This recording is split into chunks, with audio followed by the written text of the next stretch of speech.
Bienvenidos a nuestros diálogos sobre el Libro de Mormón. Soy Víctor Ladlow del Departamento de Escrituras Antiguas de View. Me acompañan tres colegas del departamento, Charles Swift, Jared Ladlow y Frank Judd. Hoy llegaremos al final de las planchas menores de Nefi y analizaremos las palabras de Mormón.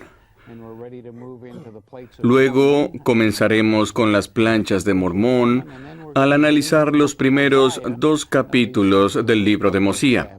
¿Por qué es tan importante para nosotros esta transición? Como usted mencionó, pienso que una de las razones es que nos ayuda al actuar como transición entre las planchas menores de Nefi y el compendio que Mormón hace de las mayores. También actúa como transición en el sentido de que empieza a advertirse un cambio de estilo literario en general al pasar de primera persona al relato narrativo en tercera persona. Asimismo, Mormón explica un poco sobre las planchas menores de Nefi y declara ignorar el motivo por el que debían incluirse, lo que demuestra su deseo de ser servicial y obediente al incluirlas. Además, es importante porque constituye una transición al maravilloso discurso del rey Benjamín. Bien, se trata de palabras de Mormón. Entonces esto se escribe casi 500 años después de lo que hemos leído en los últimos versículos de Omni. Es decir, 5 siglos después. Mormón, quien ya había comenzado su labor de compendio, llega al principio de la vida o ministerio del rey Benjamín, el hijo de Mosiah, quien había llevado a su pueblo de la tierra, que había habitado por siglos, a vivir con el pueblo de Zaraemla, es decir, los mulequitas. Se escoge a Mosiah como su primer rey, y ahora Benjamín le sucede al trono. Es entonces que Amalequí, el último escritor del libro de Omni, entrega las planchas menores al rey Benjamín. Y obviamente deja de escribir. 5 siglos después aparece Mormón, quien ya había cubierto la antigua historia de su pueblo desde Lehi hasta el rey Benjamín, justo antes de que éste escogiera a su hijo para sucederle al trono y de que ofreciera su último y significativo discurso. Allí nos encontramos con una brecha. No sé cómo sucedió, pero me imagino a Mormón buscando entre las polvorientas pilas de registros y planchas de metal hasta repentinamente dar con un registro, quitarle el polvo y lamentarse. Un momento. Este registro cubre los 500 años en los que he estado trabajando tantos meses. Aquí está todo. Seguramente debió haber deseado contar con un catálogo o algo por el estilo para organizar los anales. Pero como indica el versículo 3, Mormón encuentra estas planchas que contenían esta breve narración de los profetas. Es decir, en comparación con los demás anales que tenía, era un pequeño volumen o juego de registros que abarcaba hasta el reinado de este rey Benjamín, y también muchas de las palabras de Nefi, etc. Mormón dice que el registro le complace y que escoge estas cosas para concluir su relato sobre ellas. Además, se da cuenta de que esto es muy valioso y debe transmitirse.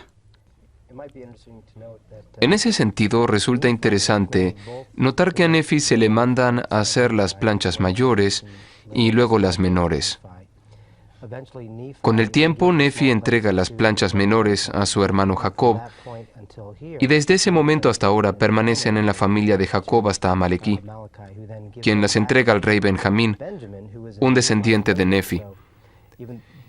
Es así que ambos registros estuvieron en manos de Nefi y luego se separan. Los descendientes de Nefi llevan las planchas mayores, mientras que los de Jacob las menores, hasta que con el rey Benjamín volvemos a tener todos los registros juntos. Entonces, las planchas menores se separan de las mayores, llevadas por los descendientes de Nefi, quienes se encargan del aspecto político, y las menores, que se ocupan más de las profecías, son llevadas por los de Jacob, Pero ahora ambos registros se reúnen nuevamente en Benjamín, un descendiente de Nefi. Me gusta lo que Mormón dice sobre por qué le complacen las planchas menores. En el versículo 4 dice, a causa de las profecías de la venida de Cristo, y sabiendo mis padres que muchas de ellas se han cumplido. Aquí notamos otra vez este salto en el tiempo, dado que Mormón sabe que muchas de las profecías ya se han cumplido. Por ejemplo, Cristo ya ha venido y visitado a su pueblo y les ha enseñado y ha estado entre ellos. Por ello, Mormón sabe que algunas profecías de las planchas menores ya se han cumplido y que hay otras que se cumplirán. Y por ello desea asegurarse de que tengamos este registro.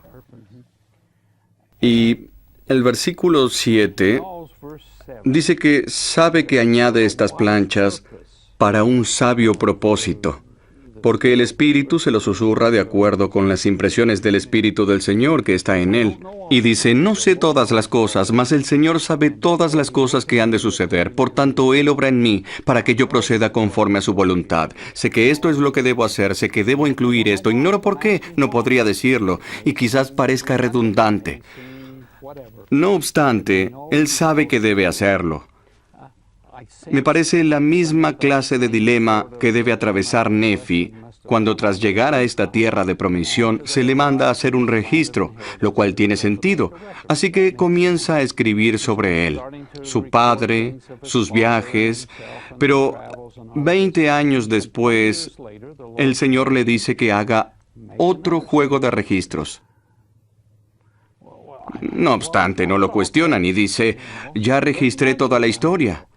Sino que, al igual que Mormón, piensa, desconozco el motivo, pero sé que debo hacerlo, y hace las planchas menores.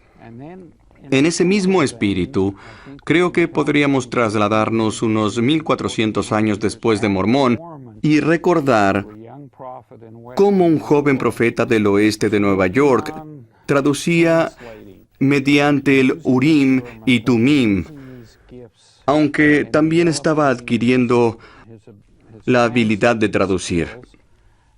Termina 116 páginas manuscritas.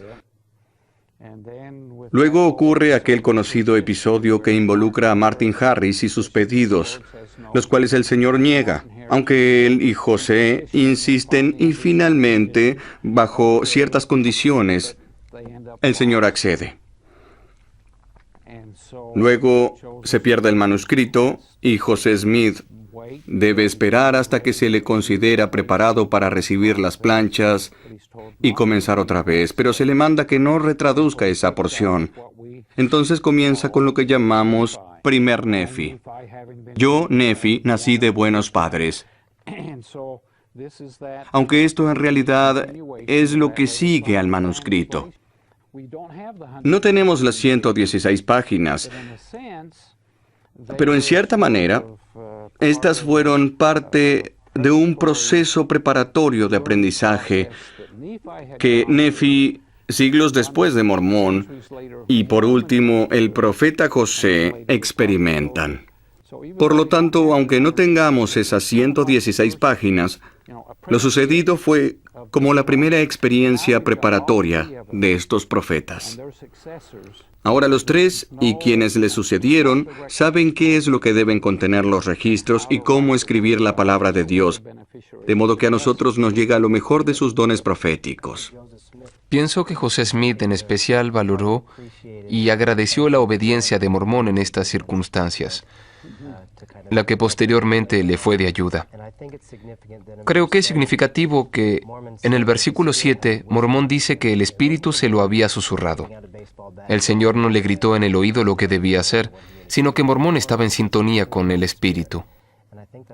Y creo que tal es la enseñanza para todos, que cuando estamos en sintonía con el Espíritu y escuchamos sus susurros, recibimos mensajes importantes que no solo afectarán nuestra vida, sino también generaciones futuras. ¿Algo para agregar sobre las palabras de Mormón? Me gusta cómo describe un poco al rey Benjamín. Qué gran hombre debió ser. Desafortunadamente, tuvo que combatir algunas batallas a comienzos de su reinado. Pero se deja en claro que no lo hace para vanagloriarse. Lo hace con la fuerza del Señor y porque debe hacerlo. Por desgracia, también tuvieron falsos cristos y falsos profetas, predicadores y maestros, de modo que fue una época un tanto turbulenta para él. Pero como Mormón señala en el versículo 17, era un hombre santo y reinaba sobre su pueblo con justicia. Y había muchos hombres santos en el país, y declaraban la palabra de Dios con poder y con autoridad. Y a pesar de todo esto, leemos en el 18 que finalmente pudo establecer la paz en el país. No fue solo mediante la espada, ni tampoco mediante la predicación únicamente, sino que, como rey, le fue necesario hacer todas estas cosas para lograr la paz. Parece haber sido lo que llamaríamos una paz internacional en cuanto a las naciones limítrofes, pero también fue una paz en la tierra bajo su gobierno. Muy bien, pasemos al libro de Mosía. Aquí encontramos la opinión de Mormón, de modo que hallamos pasajes que comienzan con: y así vemos que, conforme él compendia y resume los registros, también empezamos a ver frases como: y aconteció que nos indican la intervención de un tercero que consulta diferentes registros, extracta datos y después hace la transición con sus propios comentarios. Asimismo, disminuye bastante la velocidad con la que pasa el tiempo en relación a los 3 breves libros anteriores, y ahora transcurre a un ritmo similar al del primer y segundo Nefi, es decir, a 2/3 de año por página. Además, hallamos más enseñanzas y conceptos doctrinales. Comencemos en el primer capítulo de Mosía. Supongo que el libro se denomina así por el hijo del rey Benjamín, ya que leemos que será el siguiente monarca. ¿Cuál parece ser el proceso de sucesión que ocurre aquí? ¿Cómo se selecciona al siguiente gobernante y en qué forma se lo anuncia al pueblo? Benjamín le pide a su hijo que congregue al pueblo. Algunas personas conjeturan que esto ocurre simultáneamente con alguna festividad celebrada como parte de la ley mosaica, ya que se mencionan sacrificios y holocaustos ofrecidos según esta ley, y podría ser como parte de ello. El rey desea ofrecer su último mensaje al pueblo y brindarles consejo antes de conferirle el reino a su hijo.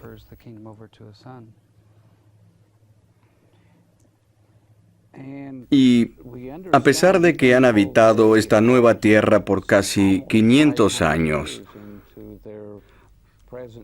parece que aún conservan algo del idioma y de la cultura que trajeron de Jerusalén, e inclusive parte de ella originada en Egipto. Pienso que podemos compararlo con la época medieval y el latín, que se siguió transmitiendo mucho después de que dejara de usarse como idioma común. También se menciona la importancia de la educación, así que se evidencia que sus hijos eran bien instruidos.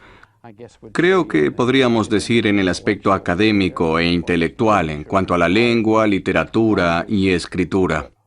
Pero lo que sobresale aquí es que obviamente el rey Benjamín también les ha enseñado mensajes y verdades espirituales. Creo que el versículo 7 recalca eso. Me gusta lo que dice. Como usted comentó, hay varias ocasiones en las que se menciona la instrucción en el idioma de los egipcios. Sin embargo, aquí Benjamín se enfoca en el meollo de la cuestión al decirles que revisen estos anales diligentemente para su beneficio. Como dijimos, están preparados, pero ciertamente no se trata solo de algo secular, ya que les dice: y quisiera que guardaseis los mandamientos de Dios para que prosperéis en la tierra, de acuerdo con las promesas que el Señor hizo a nuestros padres. Benjamín aconseja a sus hijos vivir sus palabras, y en el versículo 11, en el que habla de darle un nombre al pueblo, dice que esa fue una de las maneras en las que este pueblo cumplió los requisitos para recibir un nombre, porque fueron diligentes en guardar los mandamientos. Además, pienso que el versículo 11 señala algo importante. No se trata solo de la coronación de un sucesor al trono. Benjamín tiene un gran objetivo espiritual para congregarlos a fin de darles un nuevo nombre. Después, en Mosías 5, aprendemos que es el nombre de Cristo, por supuesto. Es decir, que pueden convertirse en hijos de Cristo. Recordemos que se trata de un pueblo mezclado, es decir, lo integran los nefitas que bajaron de las montañas a Zaraemla y también el pueblo de Mulec. Ya ha pasado una generación y media o casi dos desde que se unieron y parece que ha llegado el momento de llevarlos a todos juntos a un plano espiritual más elevado, como una comunidad justa, en lugar de conformarse con la idea de convivir en paz como vecinos. Y el rey Benjamín reconoce el momento como una valiosa oportunidad para intentar y facilitar el logro de esta suerte de Reino Unido. Uno de los puntos más importantes aquí es que el rey Benjamín le enseña a sus hijos, como ya mencionamos, pero les enseña a aprender por el estudio y también por la fe. Creo que combina bien los dos aspectos. Les enseña el idioma egipcio para que puedan leer las escrituras, pero como Charles señaló, hace hincapié en que deben estudiarlas para aplicarlas.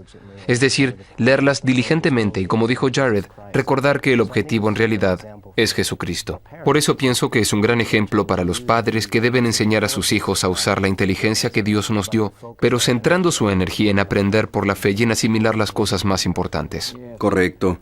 Y también hay algunas indicaciones particulares e importantes en los versículos 10 al 14 que deja a su hijo y sucesor Mosía. Luego, hallamos algunas instrucciones sobre los anales, como sucede en otros casos, como el de Alma y Gelamán, las cuales son muy precisas y establecen claramente la responsabilidad por todos estos diversos registros. Ahora ya conocemos algo sobre el contexto familiar, aunque podrían haberse escrito más cosas que el rey Benjamín enseña a sus hijos, como Mormón nos dice en el 8, y que no están escritas en este libro, refiriéndose a las planchas de Mormón. Es decir, obviamente estamos en las planchas mayores, y él sabe que allí había mucha más información. Ahora pasamos al capítulo 2, donde tendremos esta asamblea. Como dijimos, no es solo una coronación, es una oportunidad para atraer a Cristo a todo el pueblo junto. ¿Cuál es el primer obstáculo importante que enfrentan y cómo lo resuelven? Aparentemente hay ciertas condiciones para la enseñanza, diferentes de las que el rey Benjamín esperaba. Pienso que la gran cantidad de personas planteó el interrogante de cómo se dirigiría a tamaña audiencia. Tal es el primer obstáculo a superar. Para ello, construyen la torre en la que todos imaginamos al rey Benjamín, pero además, él manda que escriban sus palabras. Ya que parece que ni siquiera la torre basta para proyectar su voz lo suficientemente lejos. Para que puedan difundirse entre el pueblo, lo cual es fantástico para nosotros, porque preserva parte del mensaje que se incluye aquí en los anales. Sí, quién sabe, quizás de otra forma, al comenzar su gobierno, Mosía solo habría dicho, mi padre ofreció un maravilloso sermón al pueblo y muchos de ellos se bautizaron en ese momento. Pero aquí tenemos muchos más detalles, ya que debía escribirse, repartirse, y tenían que asegurarse de que todos recibieran el mismo mensaje, independientemente de que estuvieran al alcance de la voz o de que debieran aguardar una versión escrita. Además, el que se lo haya escrito inmediatamente luego de pronunciado también acentúa la fidelidad del registro.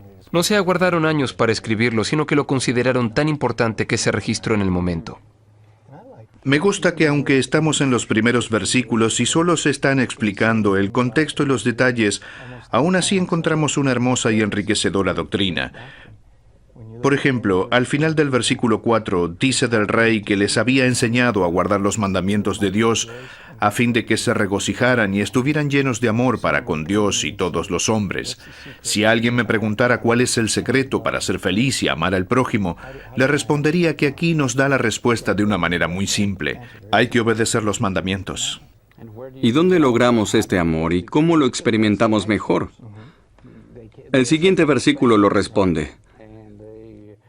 Se congregaron por familias con sus parientes inmediatos y familia ampliada.